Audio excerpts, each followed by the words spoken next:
It's all in the L's. As Moshe is preparing to depart from his people, he leaves them with a few intrinsic, essential pieces of information that can help us also during this time. I call them the L's. He leaves them with a message of love. He leaves them with a message that love is about the second L, listening. He leaves them with a message that you are going to a place which will transform you, which will define you, land, the land of Israel. And he leaves them with a message that there's another L, learning. He says, education, you are an education nation. Education will set you free. Education is something you will always carry with you. Education is something that you will give to the world.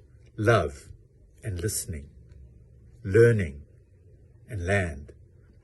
Probably if Moshe was around for us this Erev Shabbat, he would say, add another L, lockdown.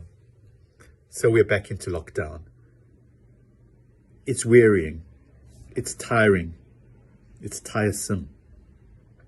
But we need to draw on our inner strength at a time like this.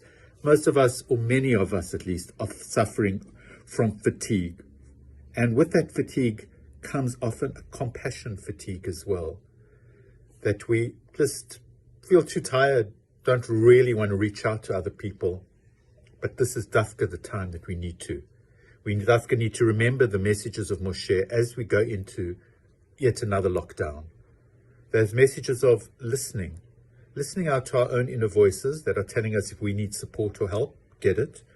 Listening to the voices on the phone or of others if they need our help and our love. Listen and love. Do some learning. This is an opportunity in every lockdown to open a book, watch a program, or an audio, listen to an audio book. Just do a little bit of learning. It's an opportunity. And of course, we think about the land, we think about Israel. But there's another L, which is in this week's parasha, which you can also think about, and it's called liberty. It's about the freedom.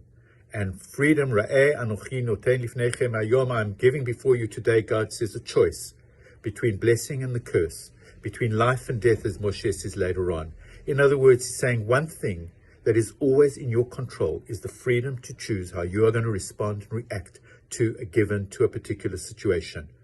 We may be, so many things are beyond our control, in the hands of fate, but there are some things that are in our hands, in our control, and that's our destiny, and that's about the kind of choices we make. So let's make the right kind of choices as we move into this lockdown, to listen and to learn, to love and to give. Shabbat Shalom.